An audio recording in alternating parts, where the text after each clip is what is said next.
নমস্কার বন্ধুরা, ঘরোয়া রান্না বাই চৈতালিতে সবাইকে স্বাগত জানাই। সবাই কেমন আছেন? আশা করছি ভালো আছেন। আজকে আমি বাঁধাকপি দিয়ে একটি নতুনত্ব রেসিপি নিয়ে চলে এসেছি। এখন তো শীতের বাঁধাকপি খেতে ভীষণই ভালো লাগে, আর রোজ রোজ ভ্যারাইটি রেসিপি করে খেতে তো আরও ভালো লাগে। আমি এখানে একটা বড় সাইজের বাঁধাকপি নিয়ে নিয়েছি। এর অর্ধেকটা ব্যবহার করব, অর্ধেকটা আমি রেখে দেবো অন্য রেসিপির জন্য। সবার প্রথমে একটি অনুরোধ করব, একটা লাইক দিয়ে দেখা শুরু করবেন এবং ভিডিওটি পুরো দেখার অনুরোধ থাকলেও স্কিপ করবেন না। স্কিপ করলে কিন্তু আমি কি পদ্ধতিতে এটা তৈরি করলাম সেটাই কিন্তু মিস হয়ে যাবে। আমি পুরো বাঁধাকপিটাই এরমভাবে সরু সরু করে কেটে নেব। যতটা সরু আমি পেরেছি কেটেছি, খুব একটা তো সরুভাবে আমি কাটতে পারিনি। তো পুরো বাঁধাকপিটাই আমি আপনার সাথে কথা বলতে বলতে কেটে নেব। বাঁধাকপিটা আমার পুরোটা কাটা হয়ে গেলে এদিকে আমি একটি কড়াই বসিয়ে গরম জল দিয়ে দিয়েছি, জল দিয়েছি। তার মধ্যে অল্প নুন দিলাম, দিয়ে বাঁধাকপিটা আমি এখানে সেদ্ধ করব।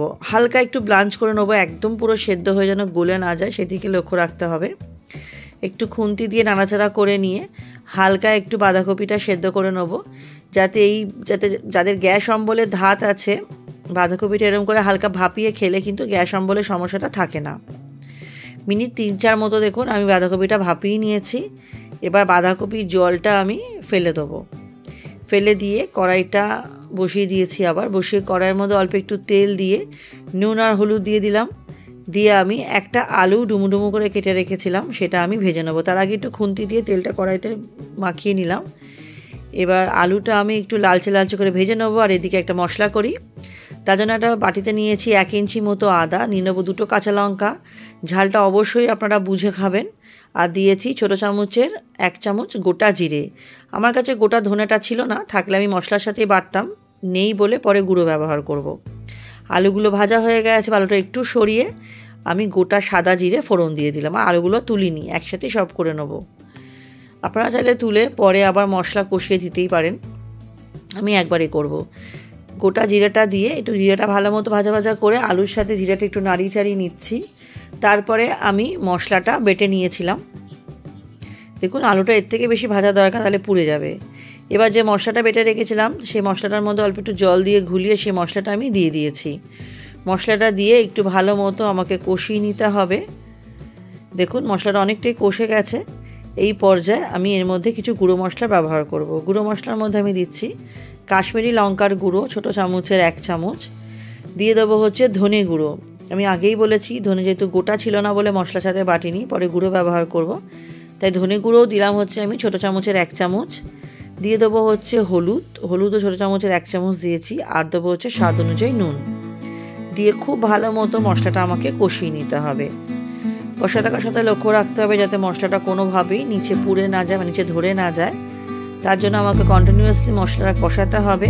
আর আমি অল্প একটু জল দেবো যাতে মশলাটা কষে না পুড়ে না যায়, তার জন্য। বাঁধাকপির রেসিপিটা বন্ধুরা খেতে এতটাই দুর্দান্ত হয়, গরম গরম ভাতের সাথে এই বাঁধাকপিটা যেমন খেতে দুর্দান্ত লাগে, সেরকম রাতে রুটি বা পরোটার সাথেও কিন্তু দুর্দান্ত লাগে। দেখুন বেশ ভালো মতো কষে আমার তেল ছাড়তে শুরু করে দিয়েছে। এই পর্যায়ে দিয়ে দেবো হচ্ছে একটা টমেটো সরু করে কেটে আমি এর মধ্যে দিয়ে দিচ্ছি। টমেটোটাও ভালো মতো কষিয়ে নিতে হবে আমাকে। খুব ভালো মতো সবজিটা মজে যায়, তার জন্য আমি এটা কিছুক্ষণ মিনিট 2-3 জন্য ঢেকে রেখেছিলাম। নতুন বন্ধু যারা আমার চ্যানেলে আজকে নতুন ভিডিওটি প্রথম দেখছেন, আমার রেসিপিগুলো যদি আপনাদের সামান্য হলেও ভালো লেগে থাকে, চ্যানেলটি সাবস্ক্রাইব করে পাশে থাকা অনুরোধ রইল। পাশে থাকা বেল আইকনটি প্রেস করে অল নোটিফিকেশনটা অন করে নেবেন, যাতে নতুন নতুন রেসিপির আপডেট সবার আগে আপনাদের কাছে নোটিফিকেশন পৌঁছে যায়। এবং ভালো লাগলে অবশ্যই নতুন সুন্দর সুন্দর কমেন্ট করে পাশে থাকবেন এবং বন্ধুবান্ধব পরিবারের সাথে শেয়ার করবেন। দেখুন আপনার সাথে গল্প করতে করতে মশলাটাও কষিয়ে নিয়েছি আর বাঁধাকপিটাও দিয়ে দিলাম। বাঁধাকপিটা দিয়েও কিন্তু খুব ভালো মতো মশলার সাথে আমাকে কষিয়ে নিতে হবে। অনুরোধ করব আমার মতো করে কিন্তু একবার অবশ্যই ট্রাই করবেন। আপনাদের একটা লাইক বা একটা কমেন্ট আমাদের জন্য অনেক বেশি উৎসাহিত আনে নতুন নতুন রেসিপি করার জন্য। দেখুন আমি কিছুক্ষণ ঢেকে রাখলাম। এইখানে একটা স্পেশাল মশলা বানাবো, তার জন্য একটা তড়কা প্যান নিয়ে নিয়েছি। তড়কা প্যানের মধ্যে দিচ্ছি হচ্ছে 1 চামচ মতো ঘি। ঘিটা একটু চামচের সাহায্যে নেড়ে নিলাম যাতে ঘিটা তাড়াতাড়ি গলে যায়। এরপর দিয়ে দেবো গোটা গরম মশলা ফোড়ন, 2 দারচিনি আর 3টে দিয়েছি এলাচ। এটা একটু কিছুক্ষণ ভালো মতো চামচটা দিয়ে এটা নাড়াচাড়া করে নেবো। নাড়াচাড়া করে এর মধ্যে আমি দিয়ে দেবো হচ্ছে 1 চামচ গোবিন্দভোগের চাল। আপনারা দোকান থেকে যে কোনো সুগন্ধ চাল, মানে যে চালে খুব সুন্দর গন্ধ বেরোবে সেরকম চাল নিয়ে আসবেন গোবিন্দভোগের। চালটা দিয়েও আমি ভালো মতো একটু ভাজা ভাজা করে নিচ্ছি। দেখবেন চালের কালারটা খুব সুন্দরভাবে চেঞ্জ হয়ে যাচ্ছে, সাদা সাদা হয়ে ফুলে ফুলে যাবে। এটা আমি চামচ দিয়ে খুব ভালো মতো ভাজা ভাজা করে নেব। নিয়ে এটাকে ঠান্ডা করে এই মশলাটা কিন্তু আমি শিলে পিষবো যাতে একদম মিহি হয়।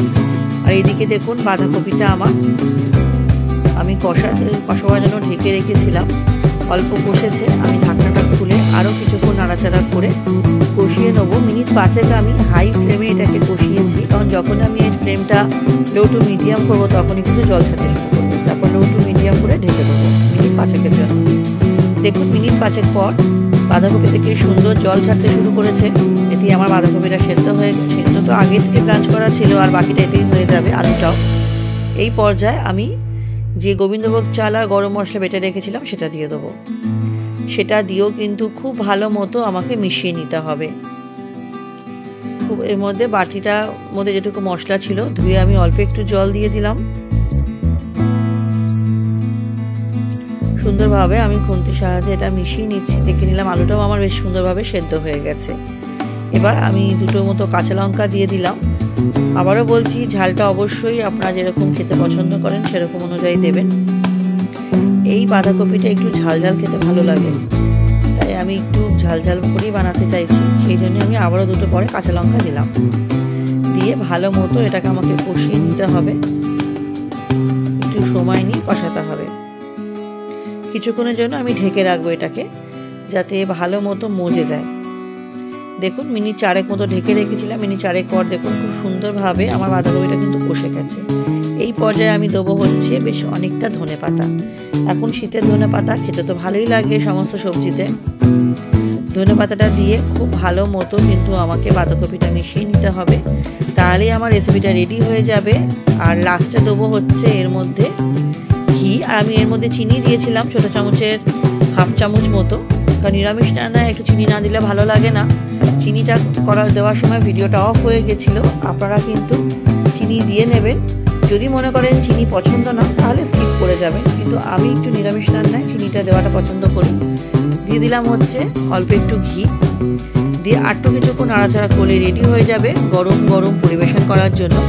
কিছুক্ষণ স্ট্যান্ডিং টাইমে রেখে এটা আমি গরম গরম পরিবেশন করে দেবো। তাহলে বন্ধুরা, আমার আজকের বাঁধাকপি রেসিপিটা কেমন লাগলো অবশ্যই কিন্তু জানাবেন। আপনাদের কমেন্টের অপেক্ষায় থাকবো। আমার সাথে শেষ অবধি ভিডিওটি দেখার জন্য আপনাদের সকলকে অনেক ধন্যবাদ। নেক্সট দিন আবার হাজির হব নতুন কোনো রান্নার সাথে। সবাই খুব ভালো থাকবেন, সুস্থ থাকবেন।